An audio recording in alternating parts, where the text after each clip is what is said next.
সবাইকে স্বাগত জানাচ্ছি। আজকের এই ভিডিওতে আমরা তথ্য সহকারে জানার চেষ্টা করব ডিএ এবং এইট পে কমিশন নিয়ে কি আপডেট আছে। ডিএ কেন্দ্রীয় সরকার এবং রাজ্য সরকার দুই স্তরের কর্মচারীই পায়। কেন্দ্রীয় সরকারের কর্মচারীদের ডিএ নির্ভর করে বাজার জিনিসপত্রের দাম কীভাবে বৃদ্ধি পেয়েছে, মুদ্রাস্ফীতি, প্রাইস ইন্ডেক্স যেটা তার উপর। আর ত্রিপুরা সরকার কর্মচারীদের ডিএ নির্ভর করে রাজ্যের আর্থিক অবস্থা কতটুকু ভালো, আর্থিক দিক দিয়ে রাজ্য সরকার পারবে দিতে কি পারবে না।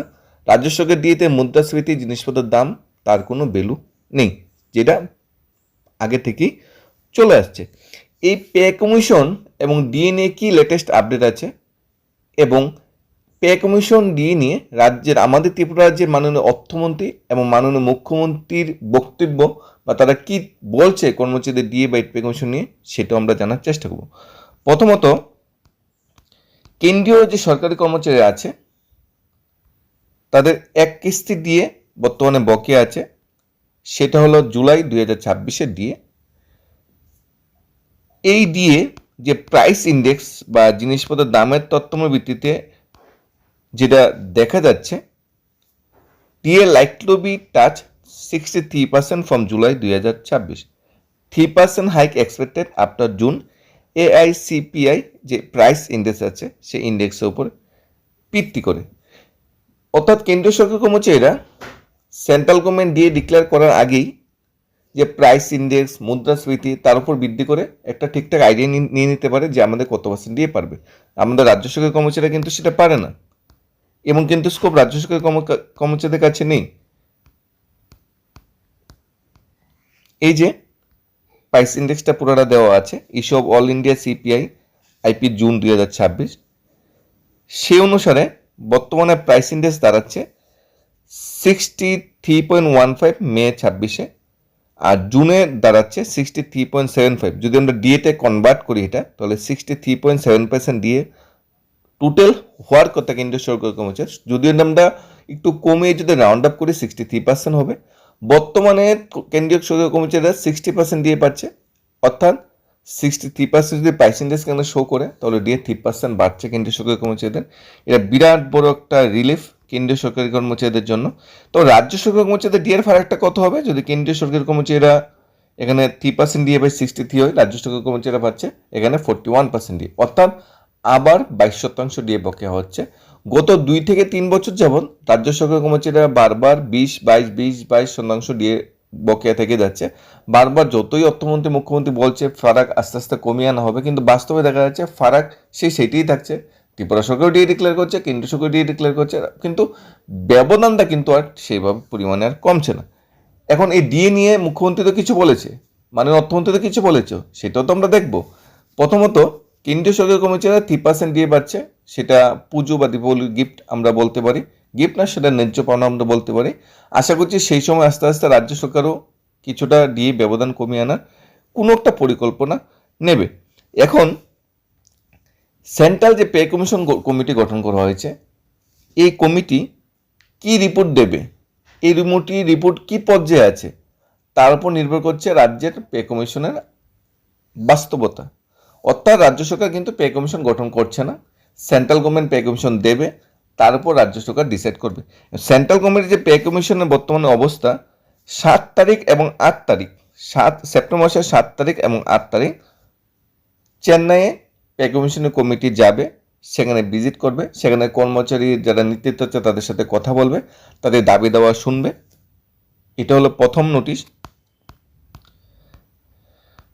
দ্বিতীয় নোটিশ যেটা আগস্ট মাসের 7 তারিখ এবং আগস্ট মাসের 10 তারিখ বিভিন্ন অ্যাসোসিয়েশন, বিভিন্ন কর্মচারী সংগঠনের সাথে, দিল্লির কর্মচারী সংগঠনের সাথে এইট পে কমিশনের কমিটির যে সদস্যরা তারা দেখা করবে।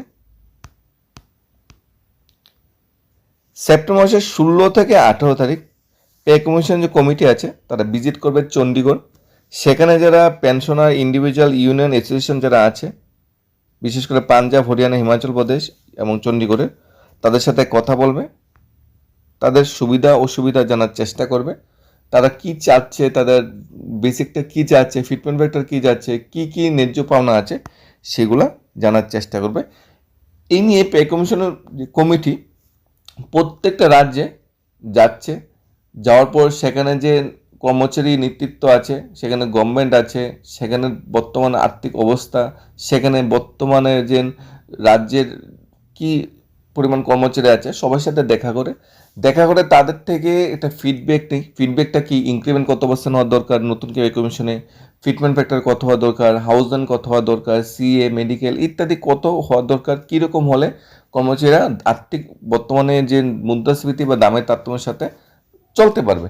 প্রত্যেকটা স্টেট থেকেই সেরকম ডাটাগুলি সংগ্রহ করে যা কর্মচারী যে ডাটাগুলি পে কমিশন কমিটিকে দেবে তাই কার্যকর হবে সেটা বলা হচ্ছে না, কিন্তু এই ডাটাগুলি নিয়ে কিন্তু পে কমিশন কমিটি একটা রিপোর্ট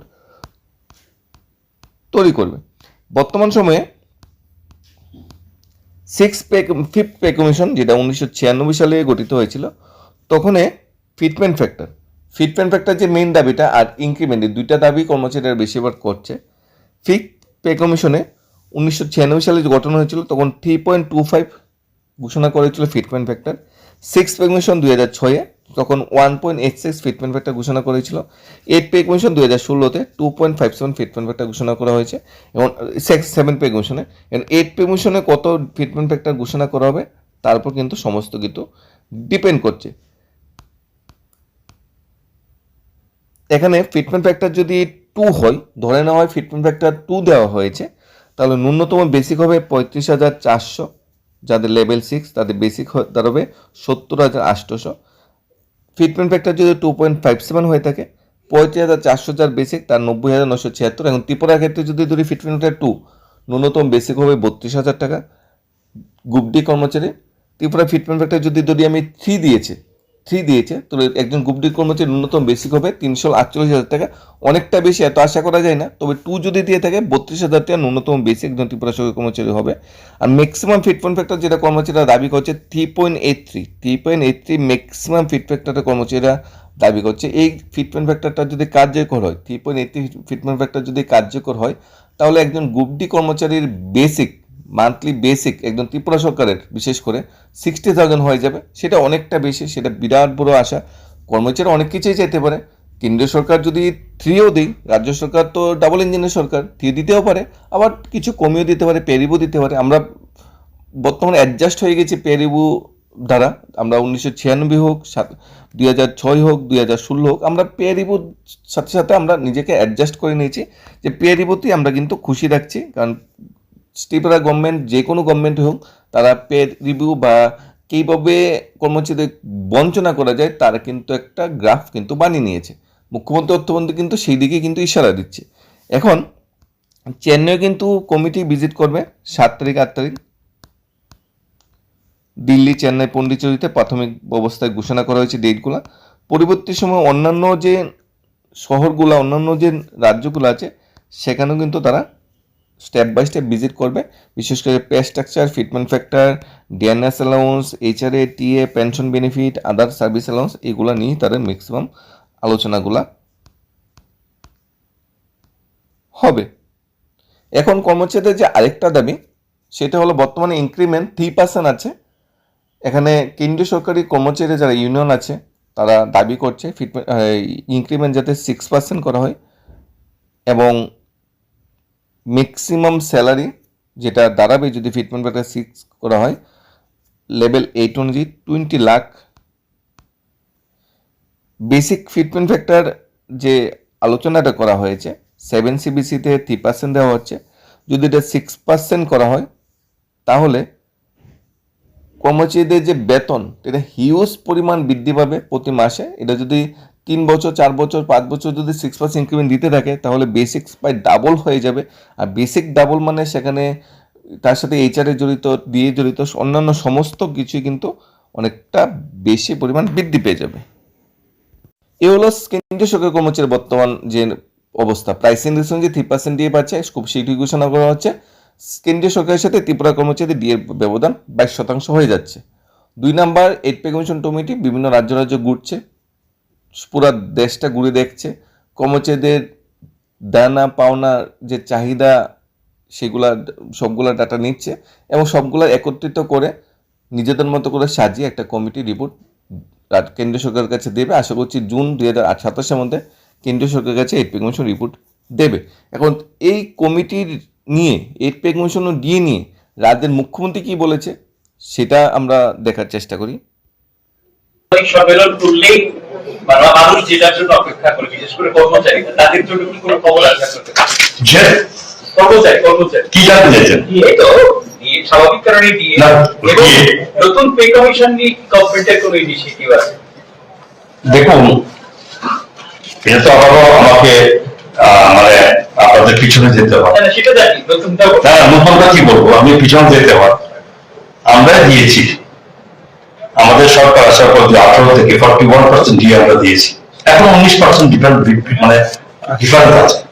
আমরা সবসময় চেষ্টা করি, মানে মুখ্যমন্ত্রী চেষ্টা করেন, মুখ্যমন্ত্রী বলে এমন ভাবে দিয়ে ঘোষণা করে যখন আমি মনে করি না কাজ দেওয়া উচিত দেন।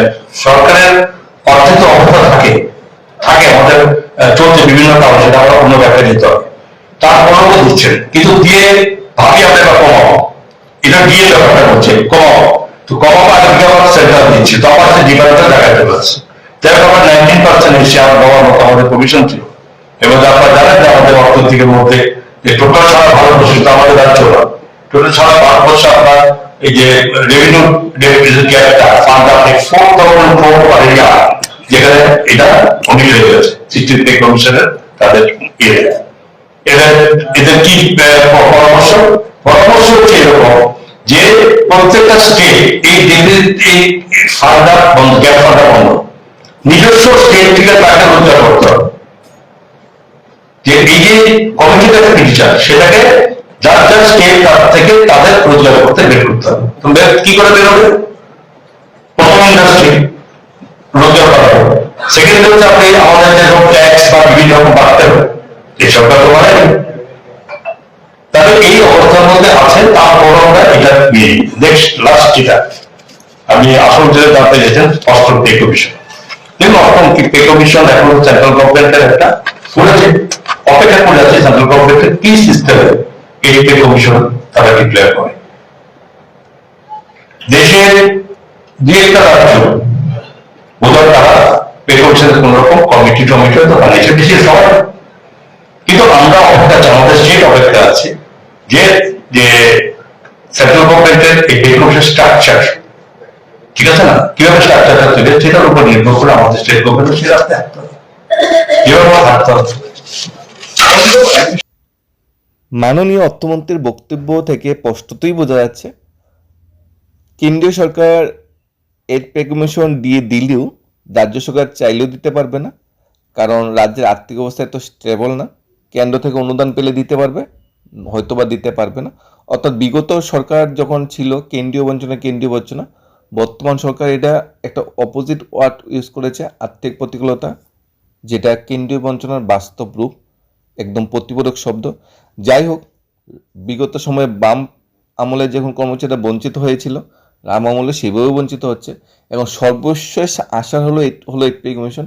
এই 8 পে কমিশন দিতে যদি রাজ্য সরকার না পারে বা 8 পে কমিশন যদি দিতে না পারে, তাহলে ডাবল ইঞ্জিনের সরকারের লাভটা কোথায়? আমরা অর্থমন্ত্রী যে বক্তব্য দিয়েছে, অর্থমন্ত্রী বক্তব্যের উপর মাননীয় মুখ্যমন্ত্রী কি প্রতিক্রিয়া দিয়েছে সেটা আমরা দেখি। অলরেডি ফিনান্স মিনিস্টার কথা বলেছেন, আর এটা তো নিয়মিত যে এই রিপোর্ট জমা দেওয়ার একটা রীতিনীতি আছে, সেগুলো আমার কাছে জমা দিয়েছে, কারণ এটা বিধানসভাতেও এটা প্লেস করা হবে, তো সেটা চলবে, সেটা তো আইনের বিষয়ে যেভাবে নিয়ম আছে সেটা। সবকিছু মিলিয়ে আশা করা যায় যে আমাদের ত্রিপুরা সরকারও কর্মচারীদের কথা চিন্তা ভাবনা করবে, কিন্তু বিগত সময়ের ইতিহাসগুলি স্টাডি করলে বোঝা যাচ্ছে যে আমাদের আশা কিন্তু কোনো সময় বাস্তবে প্রতিফলিত হয় না। ডিএ যেখানে জিনিসপত্রের দামের উপর ভিত্তি করে ডিএ ঘোষণা করা হয়, ত্রিপুরায় জিনিসপত্রের দাম, প্রাইস ইন্ডেক্স, মুদ্রাস্ফীতির কোনো ভ্যালু নেই, সেগুলোর উপর ভিত্তি করে ডিএ ডিক্লেয়ার করা হয় না। 2023-এ বিধানসভা নির্বাচন আছে, নির্বাচনের আগে 12% দিয়ে দেওয়া হয়েছে। হয়তো 2028-এ বিধানসভা নির্বাচন আসছে, তার আগে পে কমিশনে দিতে পারে বা ডিএর ব্যবধানও মিটিয়ে দিতে পারে। সব কিছু নির্ভর করছে নির্বাচনের উপর। নির্বাচন আসলে কর্মচারীদের ভাগ্য ভালো, কিছু একটা পার্সেন্টেজ দেওয়া যায়, যদি এটা লোকসভা নির্বাচন কিংবা আমাদের বিধানসভা নির্বাচন হয়। সব কিছুই এখন পরিস্থিতির সময়, বর্তমান সময় আর্থিক অবস্থা, আর্থিক প্রতিকূলতা এত ভালো না যে চাইলেই ডিএর ব্যবধান মিটিয়ে দিতে হবে, চাইলেই পে কমিশন গঠিত করতে হবে। তখন যখন কেন্দ্রীয় সরকার পে কমিশন বসাবে, পে কমিশন গভর্নমেন্টে কার্যকর হবে, বেতন স্ট্রাকচার কার্যকর হবে, ডিএ এরিয়া সব কিছু মিটিয়ে দেবে কেন্দ্রীয় সরকার, তখন রাজ্য সরকার সেটাকে দেখবে, সেটাকে নিয়ে আলোচনা করবে, সেটাকে নিয়ে ভাববে, হয়তো বা তারপর একটা কমিটি রাজ্য সরকার বানাতে পারে, তারপর পে রিভিউ দিতে পারে, বা কেন্দ্রীয় সরকার যে পে কমিশন দিচ্ছে পুরোপুরি সেটাকে অ্যাডাপ্ট করতে পারে। তবে সব কিছু নির্ভর করছে আর্থিক অবস্থার উপর। বর্তমান গত 8 বছরে রাজ্যের আর্থিক অবস্থা এত ভালো হয়নি যে কেন্দ্রীয় সরকার সমসাময়িক দিয়ে দিয়েছে। তাহলে আমরা যদি আশা করি আগামী 1 বছর বা 2 বছর আর্থিক অবস্থা অনেকটা ভালো হয়ে যাবে, যে কেন্দ্রীয় সরকার রাজ্য সরকারের বেতন সেম হয়ে যাবে, তাহলে অনেকটা বেশি আশা হয়ে যাচ্ছে। তবে একটা দিক, বিধানসভা নির্বাচন এবং কেন্দ্রীয় অনুদান, এই দুইটা যদি পরিপূরকভাবে কাজ করে, একসাথে কাজ করে, কেন্দ্রীয় অনুদানও আসলো, বিধানসভা নির্বাচনও রাজ্য সরকার চিন্তা ভাবনা করলো কর্মচারীদের কিছু দিতে হবে, তাহলে হয়তো কর্মচারীদের ভাগ্য বদলাতে পারে, তাহলে হয়তো ত্রিপুরা কর্মচারীদের যে বঞ্চনা সেটা দূর হতে পারে। ধন্যবাদ।